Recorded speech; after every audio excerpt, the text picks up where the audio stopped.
Hello dears, ഇന്നത്തെ പുതിയ വീഡിയോയിലേക്ക് എല്ലാ പ്രിയ കൂട്ടുകാർക്കും സ്വാഗതം. അപ്പോൾ ഇന്ന് നമ്മൾ നല്ല ക്രിസ്പിയായ മുറുക്കാണ് ഉണ്ടാക്കാൻ പോകുന്നത്. മുറുക്ക് ഉണ്ടാക്കാനായിട്ട് നമുക്ക് ആദ്യം വേണ്ടത് അരിപ്പൊടിയാണ്. ഞാനിവിടെ 2 കപ്പ് അരിപ്പൊടിയാണ് എടുത്തിരിക്കുന്നത്. നല്ല വറുത്ത അരിപ്പൊടിയാണ് എടുത്തിരിക്കുന്നത്. ഇനി നമുക്കിതിലേക്ക് വേണ്ടത് മുളക് പൊടിയാണ്. ഞാനിവിടെ 1 സ്പൂൺ മുളക് പൊടിയാണ് ചേർത്ത് കൊടുക്കുന്നത്. മുളക് നിങ്ങളുടെ എരിവിനനുസരിച്ച് ചേർത്ത് കൊടുക്കണം.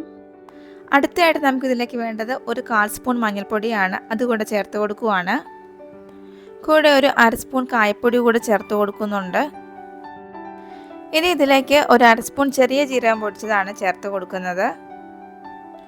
കൂടെ ആവശ്യമായ ഉപ്പ് കൂടെ ചേർത്ത് കൊടുക്കുവാണ്. ഇനി ഇതിലേക്ക് നമുക്ക് വേണ്ടത് കറുത്ത എള്ളാണ്. ഞാനിവിടെ 2 സ്പൂൺ കറുത്ത എള്ളാണ് ചേർത്ത് കൊടുക്കുന്നത്. ഇനി നമുക്ക് മാവ് നല്ല സോഫ്റ്റായി കിട്ടാനായിട്ട് കുറച്ച് നെയ്യ് ചേർത്ത് കൊടുക്കാം. ഞാനിവിടെ 1 സ്പൂൺ നെയ്യാണ് ചേർക്കുന്നത്. നെയ്യില്ലെങ്കിൽ ബട്ടർ ആയാലും മതി. നെയ്യ് ചേർത്തതിന് ശേഷം അടുത്തായിട്ട് നമ്മൾ ചേർക്കുന്നത് കടലമാവാണ്. ഞാനിവിടെ 2 സ്പൂൺ കടലമാവാണ് ചേർക്കുന്നത്. കടലമാവ് കൂടെ ചേർത്തതിന് ശേഷം ഇനി പൊടികളെല്ലാം ചേർത്ത് നന്നായിട്ടൊന്ന് മിക്സ് ചെയ്തെടുക്കണം. എല്ലാം നന്നായിട്ട് മിക്സ് ചെയ്തിട്ടുണ്ട്. ഇനി നമുക്കിതിലേക്ക് കുഴയ്ക്കാൻ ആവശ്യമായ വെള്ളം ചേർത്ത് കൊടുക്കാം. ഞാനിവിടെ കുഴയ്ക്കാനായിട്ട് നല്ല ചൂടുവെള്ളമാണ് എടുത്തിരിക്കുന്നത്. വെള്ളം കുറേശ്ശെ ചേർത്ത് നന്നായിട്ട് മിക്സ് ചെയ്തെടുക്കണം. ഏകദേശം 2 കപ്പ് അരിപ്പൊടിക്ക് 2.5 കപ്പ് വെള്ളം വേണ്ടി വരും. പിന്നെ ഓരോ അരിപ്പൊടിയുടെയും കൺസിസ്റ്റൻസി അനുസരിച്ച് വെള്ളത്തിൻ്റെ അളവിൽ വ്യത്യാസം വന്നേക്കാം. ഇപ്പോൾ മാവ് നന്നായിട്ട് കുഴച്ചെടുത്തിട്ടുണ്ട്. ഇനി നമുക്ക് വേണ്ടത് മുറുക്ക് ഉണ്ടാക്കാനായിട്ട് ഉപയോഗിക്കുന്ന ആ സ്റ്റാർ അച്ചാണ്. മുറുക്ക് ഉണ്ടാക്കുന്ന സ്റ്റാർ അച്ച് എടുത്തിട്ടുണ്ട്. ഇനി നമുക്കത് സേവനാഴിയിലേക്ക് ഇട്ട് കൊടുക്കാം. സേവനാഴിയുടെ ഉള്ളിൽ ആവശ്യമായ എണ്ണ പുരട്ടിയതിന് ശേഷം നമുക്ക് മാവ് കുറേശ്ശെയായിട്ട് എടുത്ത് അതിലേക്ക് ഇട്ട് കൊടുക്കാം. സേവനാഴി ഇതുപോലെ മാവ് നിറച്ച് റെഡിയാക്കിയതിന് ശേഷം നമുക്കിത് ഒരു പാത്രത്തിലേക്ക് മുറുക്കിൻ്റെ ഷേപ്പിൽ ചുറ്റിച്ചെടുക്കണം.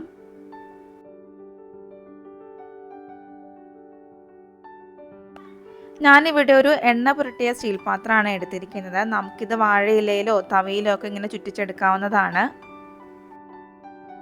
നമുക്കിഷ്ടമുള്ള വലുപ്പത്തിൽ ചെറുതായിട്ടോ വലുതായിട്ടോ ഒക്കെ ഇത് ചുറ്റിച്ചെടുക്കാവുന്നതാണ്. എല്ലാം മുറുക്ക് ഇതുപോലെ റെഡിയാക്കി എടുത്തതിന് ശേഷം നമുക്കിത് ഫ്രൈ ചെയ്തെടുക്കണം.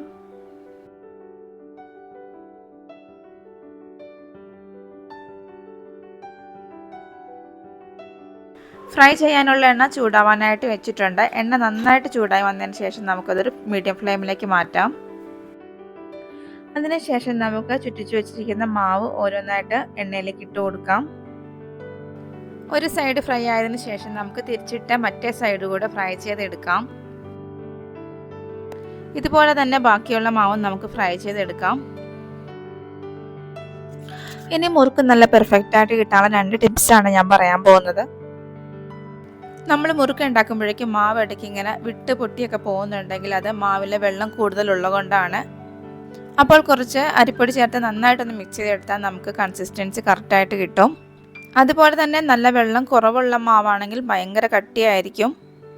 നമുക്കത് ഈസി ആയിട്ട് ഇങ്ങനെ ചുറ്റിച്ചെടുക്കാൻ പറ്റത്തില്ല. അപ്പോൾ കുറച്ച് വെള്ളം കൂടെ ചേർത്ത് നന്നായിട്ടൊന്ന് കുഴച്ചെടുത്താൽ കൺസിസ്റ്റൻസി ഓക്കെ ആകും. ഈ 2 കാര്യങ്ങൾ അറിഞ്ഞിരുന്നാൽ നമുക്ക് പെർഫെക്റ്റായിട്ട് മുറുക്ക് ഉണ്ടാക്കിയെടുക്കാൻ പറ്റും. അപ്പോൾ നമ്മുടെ നല്ല ക്രിസ്പി മുറുക്ക് റെഡി ആയിട്ടുണ്ട്. എല്ലാ കൂട്ടുകാരും ഒന്ന് ട്രൈ ചെയ്ത് നോക്കണം. അപ്പോൾ ഇന്നത്തെ വീഡിയോ എല്ലാ കൂട്ടുകാർക്കും ഇഷ്ടമായെന്ന് വിചാരിക്കുന്നു. വീഡിയോ ഇഷ്ടമായെങ്കിൽ ലൈക്ക് ചെയ്യാനും കമൻറ്റ് ചെയ്യാനും മറക്കരുത്. ചാനൽ ആദ്യമായിട്ട് കാണുന്ന കൂട്ടുകാരുണ്ടെങ്കിൽ സബ്സ്ക്രൈബ് ചെയ്ത് സപ്പോർട്ട് ചെയ്യണം. വീണ്ടും പുതിയൊരു വീഡിയോ ആയിട്ട് കാണുന്നവരെയും ബൈ. Thanks for watching.